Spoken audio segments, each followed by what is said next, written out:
গোটা পৃথিবীর মধ্যে যদি সবথেকে বেশি তালের রস খাওয়া হয় তাহলে সেটা ইন্ডিয়া, তারপর বাংলাদেশ এবং চায়না। কিন্তু আমাদের গ্রামাঞ্চলের দিকে বেশিরভাগ জায়গাতেই দেখতে পাওয়া যায় তালের রস থেকে তাড়ি তৈরি করে বিক্রি করে, যেগুলোকে মদ হিসাবে বিক্রি করা হয়। আর এগুলো সারা বছরে শুধুমাত্র একবারই পাওয়া যায়।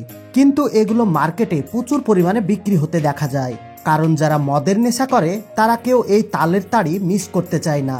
শুধুমাত্র যে তাড়ি তৈরি করে বিক্রি করা হয় এমনটা নয়, অনেক সময় মিষ্টি রসও কিন্তু কিনতে পাওয়া যায়। যাই হোক, আপনি হয়তো জানলে অবাক হয়ে যাবেন, ভারতের কিছু জায়গা আছে যেখানে শুধুমাত্র তালের রস খাওয়ার জন্য বিঘার পর বিঘা জমিতে তাল গাছ লাগানো হয়। তাই বলে কৃষি জমিতে লাগানো হয় না, কৃষি জমির বাউন্ডারিতে লাগানো হয়। যদি আপনি খেজুর গাছের কথা বলেন তাহলে খেজুর গাছ কিন্তু শত শত বিঘা জমিতে লাগানো হয়। পৃথিবীর প্রায় প্রত্যেকটি মানুষ জানে গুড় তৈরি করার জন্য খেজুরের রস প্রয়োজন হয়। কিন্তু আপনি জানলে অবাক হয়ে যাবেন, ভারতের কিছু কিছু জায়গা আছে যেখানে তালের রস দিয়ে গুড় তৈরি করা হয় এবং সেই সমস্ত গুড় দিয়ে বিভিন্ন রকমের খাবার তৈরি করে মার্কেটে বিক্রি করা হচ্ছে। এই তালের রসের গুড় খেজুর গাছের রসের থেকে কয়েক গুণ বেশি দামে বিক্রি করা হয়।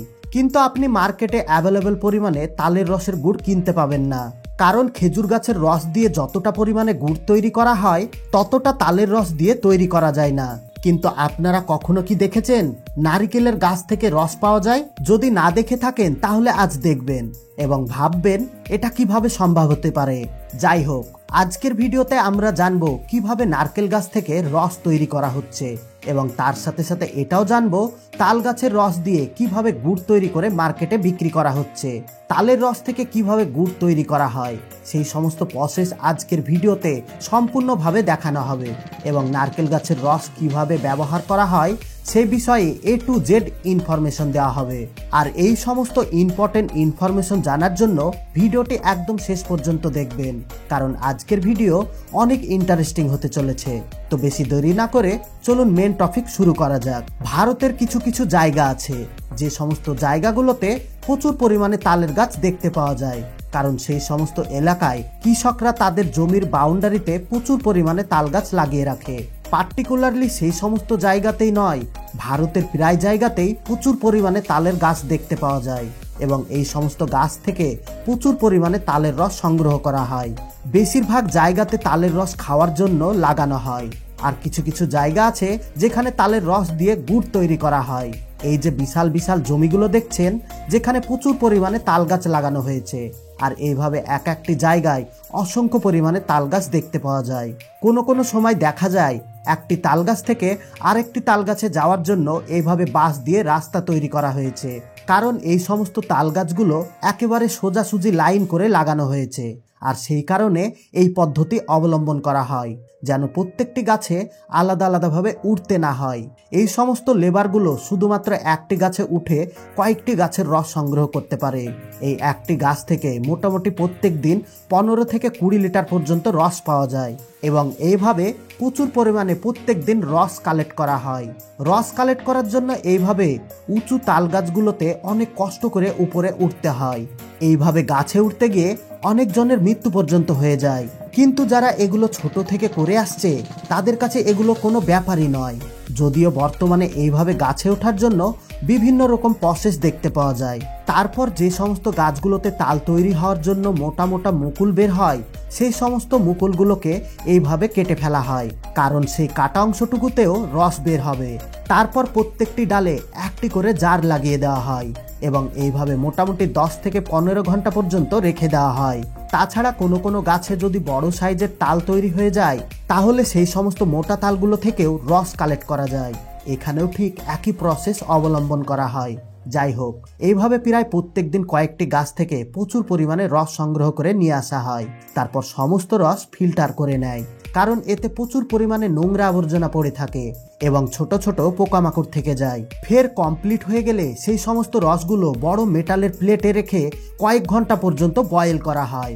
তারপর আস্তে আস্তে এই রস গাঢ় হয়ে যায় এবং গুড়ে রূপান্তরিত হয়ে যায়। ঠিক যেমন করে খেজুরের রস থেকে গুড় তৈরি করা হয় সেম একই প্রসেসে তৈরি করা হয়। এইভাবে তালের রস থেকে গুড় তৈরি করে সেই গুড় দিয়ে বিভিন্ন রকম খাবার তৈরি করা হয়। কিন্তু যারা খুব কম পরিমাণে রস লাগায় তারা সেই সমস্ত রসগুলো মার্কেটে বিক্রি করে দেয়। কেউ কেউ সেগুলো তাড়ি তৈরি করে বিক্রি করে, আবার কেউ কেউ মিষ্টি রস তৈরি করে বিক্রি করে। তাছাড়া যখন তালগুলো ম্যাচিওর হয়ে যায় তখন তালের ভিতরে নরম জেলির মতো বীজ তৈরি হয়। এগুলো কিন্তু খেতে দুর্দান্ত স্বাদের হয়ে থাকে। আর ঠিক সেই সময় ওই সমস্ত তালগুলো পেড়ে নিয়ে এসে রাস্তার সাইডে প্রচুর পরিমাণে বিক্রি হতে দেখা যায়। অনেক সময় সেগুলো রসের সঙ্গে মিক্স করে খেতে দেখা যায়। যাই হোক, এক একটি জায়গায় এক এক রকম ভাবে খাওয়া হয়। কিন্তু আপনি জানলে অবাক হয়ে যাবেন, ভারতে এমন কিছু জায়গা আছে যেখানে নারকেল গাছ থেকে প্রচুর পরিমাণে রস সংগ্রহ করা হয়। আমাদের গ্রামাঞ্চলের দিকে নারকেল গাছ থেকে রস সংগ্রহ করতে দেখাই যায় না, এবং আমরা অনেকে জানি না আসলে নারকেল গাছ থেকে রস পাওয়া যায়। কিন্তু এমন কিছু জায়গা আছে যেখানে প্রচুর পরিমাণে কোকোনাট ফার্মিং করা হয়, আর সেই সমস্ত এলাকায় প্রচুর পরিমাণে নারকেলের রস সংগ্রহ করা হয়।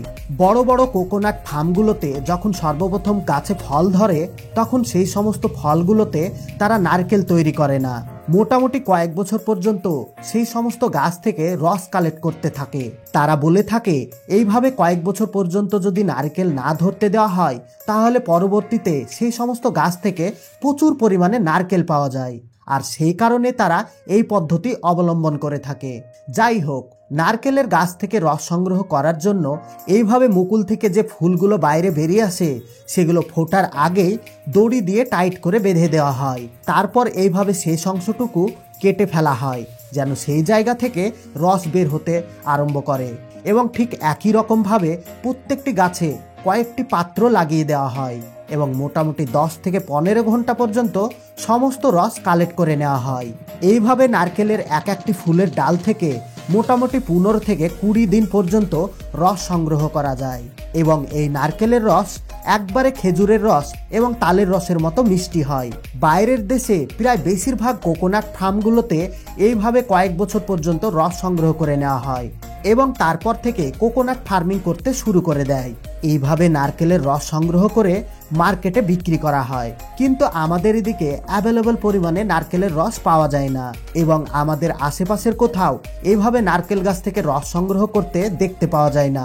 আপনারা যদি কোনোদিন নারকেল গাছ থেকে রস সংগ্রহ করতে দেখে থাকেন তাহলে অবশ্যই নিচে কমেন্ট করে জানাবেন।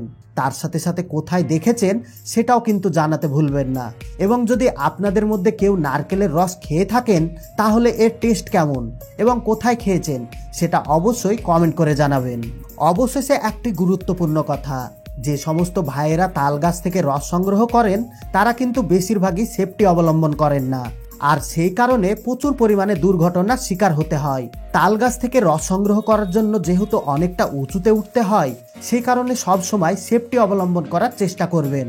তাছাড়াও আমাদের এদিকে ওই সমস্ত গাছগুলোতে ওঠার জন্য এখন পর্যন্ত আধুনিক টেকনোলজির মেশিন বা গ্যাজেট পাওয়া যায় না। এই সমস্ত গাছগুলোতে ওঠার জন্য বাইরের দেশে বিভিন্ন রকম মেশিন দেখতে পাওয়া যায়, যদিও আমাদের এদিকে এখন পর্যন্ত এসে পৌঁছায়নি। আমাদের এইদিকে যে সমস্ত ভাইয়েরা রস সংগ্রহ করার কাজ করে তারা তাদের জীবনের ঝুঁকি নিয়ে কাজ করে থাকে, যদিও তারা অনেক বছর ধরে কাজ করে আসছে, কিন্তু চেষ্টা করবেন সেফটি অবলম্বন করতে, না হলে কে জানে কখন দুর্ঘটনা ঘটে যেতে পারে। তো বন্ধুরা, অবশ্যই কমেন্ট করে জানাবেন আপনি সব থেকে বেশি কোন গাছের রস খেয়েছেন, এবং এটাও জানাবেন আপনি আপনার জীবনে কোন দিন কিসের রস সংগ্রহ করেছেন। আশা করছি ভিডিওটি আপনাদের প্রত্যেকের ভালো লেগেছে। আজ এই পর্যন্তই, আবারও দেখা হবে নতুন কোনো ইন্টারেস্টিং ভিডিওর সঙ্গে। ততক্ষণ পর্যন্ত ভালো থাকবেন এবং আমাদের ইউটিউব চ্যানেলটিকে সাবস্ক্রাইব করে নেবেন, সঙ্গে বেল আইকনটি প্রেস করতে ভুলবেন না, কারণ এইরকম নিত্য নতুন ভিডিও আপলোড হওয়ার সাথে সাথে যেন আপনি সবার আগে দেখতে পারেন। এতক্ষণ পর্যন্ত সঙ্গে থাকার জন্য আপনাদের সবাইকে অসংখ্য ধন্যবাদ।